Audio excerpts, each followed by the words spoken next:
cargo. All passengers aboard. Cargo secured. All passengers boarded, sir. All hands stand by. Engine room. Reverse 1/4. Cast off bow line. Aye, aye, sir. Bow line away. Engine room. Head 1/4. Sound last bell. Leadsman, sound off.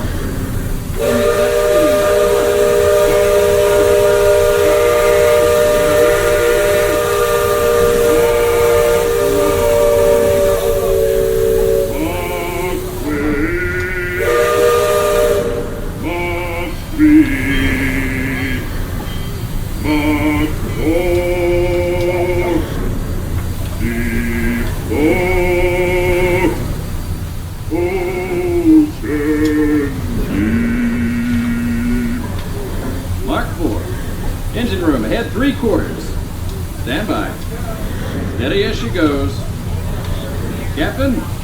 Welcome aboard the Liberty Belle. I'm your captain, Horace Bixby, and my pilot with me here on the Texas deck is a young cub that goes by the name of Sam Clemens. He's marking his 100th voyage down the river today with nary a calamity on his watch so far. Sam knows this river like his own backyard. Sam, tell our guest everything you know about this river. Well now, I always figure it is better to keep your mouth shut and appear stupid than to open it and remove all doubt. But I will tell you this, I love this river more than anything else.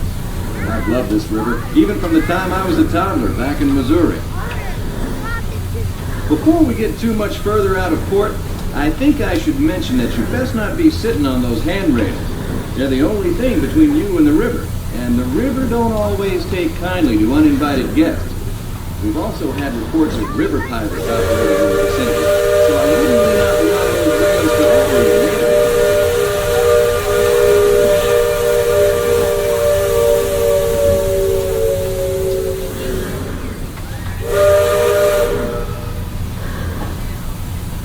Now, for those of you on the port side, that river town we're passing is Frontierland. A few years back, it was no more than a boom town carved out of the wilderness by a handful of settlers looking to start a new life. Today, gentility and decorum are running rampant. Oh, it still has its share of footloose trappers, keelboaters, prospectors, and an Indian or two, but mostly it's flush times and well on its way to becoming a fine big city. Frontierland reminds me some of my own hometown, Hannibal. It takes me back to when I was a barefoot boy growing up alongside the riverbanks. You know, it seems to me that when I was younger, I could remember everything, whether it happened or not. But as I grow older, I seem to remember only the things that never happened at all. See that peak just beyond the outskirts of Frontierland? That's Chickapin Hill, or at least it used to be. Dam burst a few years back, and folks been calling it Splash Mountain ever since. Some have even taken to riding hollowed-out logs over the big falls. Seems far-fetched, I know, but it's the truth. All my life, it seems I never could tell a lie that anybody would doubt, nor a truth that anybody would believe. But believe me when I tell you, truth is the most valuable thing we have. So I make sure I only use it with economy.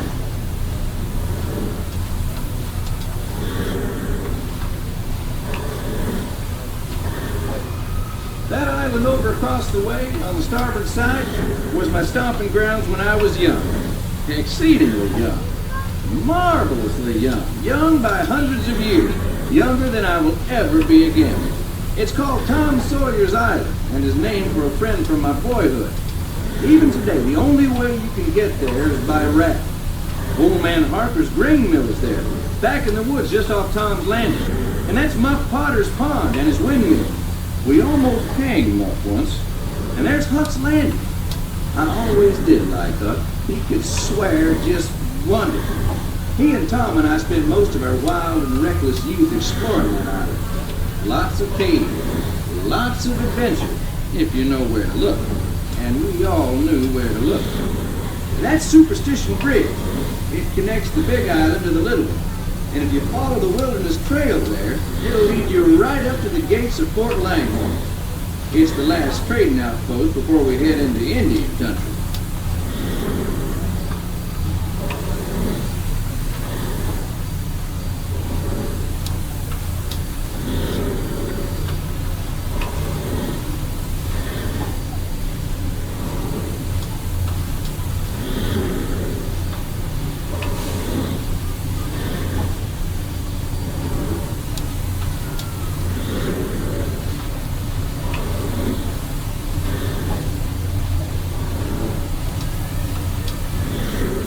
Look off to the port side there.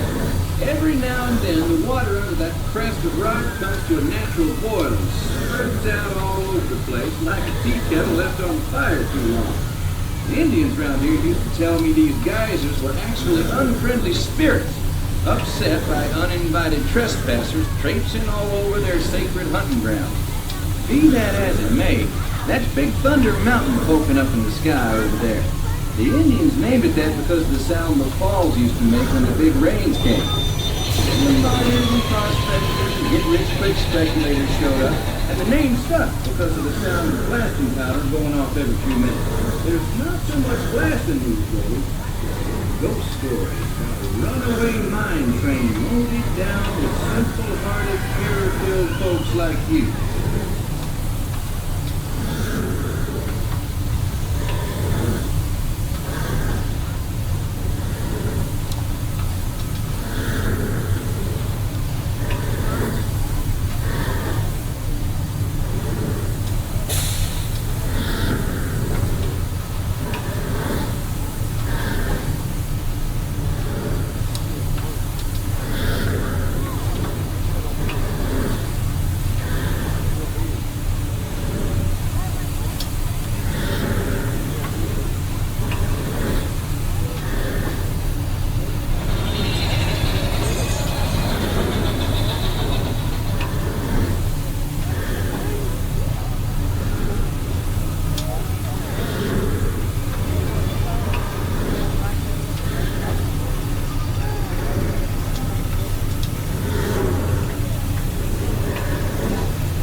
Well, I'll be. Look who's drifted out of the bayou. Off to port, Captain. It's Beacon Joe. Old Beacon's been marking this river for longer than I can remember. Every time the river cuts a new channel, Old Beacon puts out a marker to let us know whether it's safe to travel or not. However, Sam here has been bragging that if push came to shove, he could navigate the Liberty Belle on a heavy dew. Isn't that so, Sam? Well, I was born humble, Captain, but mostly it's worn off.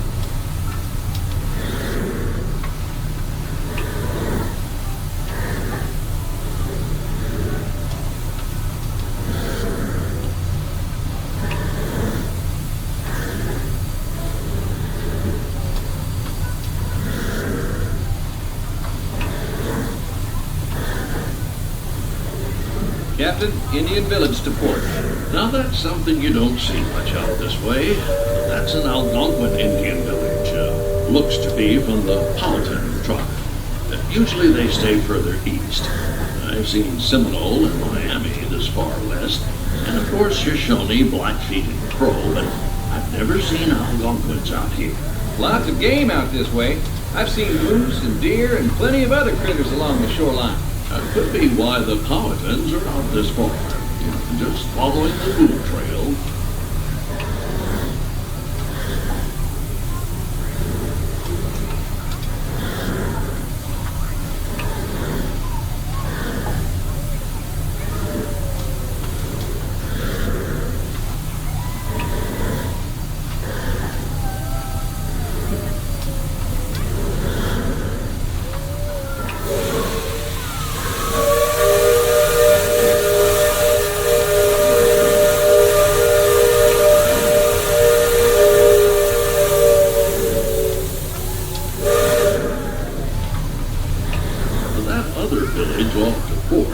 Been here a while.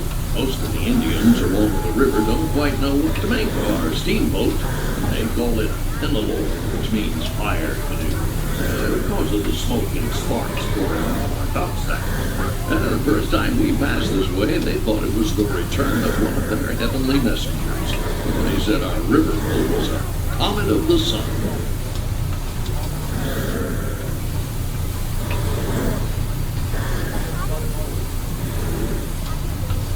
Just beyond the village, up that hill, is their sacred burial ground.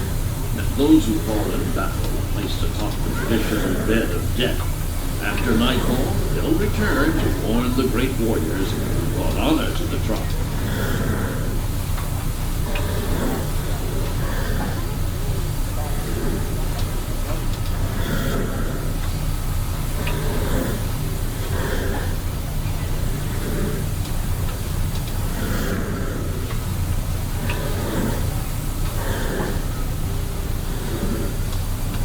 Attention deck watch. Shoals to port and starboard. Engine room, steady on. We're entering shallow water, but there's no cause for worry. Sam knows every shoal and shallow, every snag and sandbar in this part of the river, and he'll navigate us through to safe water. You wouldn't steer us wrong, would you, Sam? I believe we ought never to do wrong, Captain, especially when others are looking. Leadsman, sing out. Waterless breeze, half wind, half wind, half wind. Waterless, red flag touches. Those of you that have been this way before know that the water can get fairly shallow along this stretch of the river. The leadsman call out the depth. Each mark is a fathom, or 6 feet. Mark Twain is 2 fathoms, and for us that means safe water.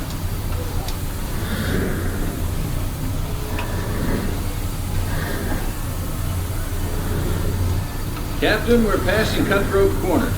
Attention deck crew, stay alert. If there's river pirates out here, this is where they'll most likely be. If I can hear them from here. After all the commotion, it sounds like their interests lie elsewhere.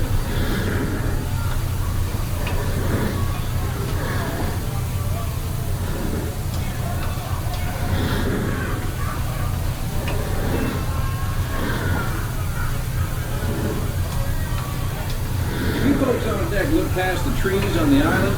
That's Fort Langhorne. Most of these old forts started out as trading posts. Then as settlers started heading west, the army came in and took them over. My feeling is, these days, there's a lot less frontier and a lot more civilization than is truly necessary.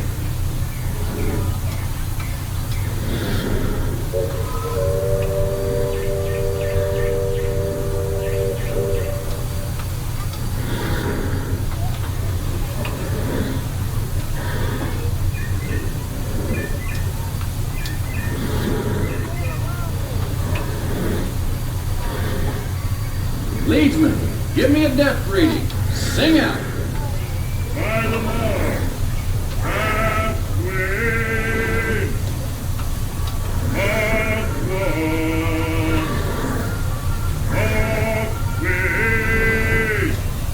no bottom, safe water, halfway, safe passage.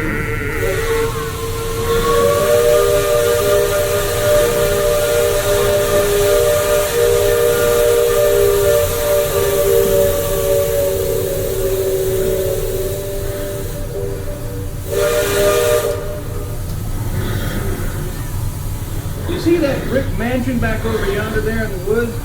I've heard folks hereabouts say it's haunted. They say it was built on sacred Indian burial grounds, so now it's filled with spirits. If you ask me, I'd say the ones telling those tales are the ones filled with spirits. If you want proof, just ask them. They got it. About 100 proof, I reckon. And whatever you do, don't strike any matches if they aim to breathe in your direction. You won't just be seeing ghosts, you'll be joining them. We're approaching Liberty Square, which is home port for us. We'll be putting into dock shortly, so those of you on the upper two decks might be of a mind to collect all your parcels and head to the lower deck. You got young'uns, you'll want to take them in hand before they get out of hand. On behalf of the captain, myself, and the crew, thanks for plying the waterways with us, and I hope I see you there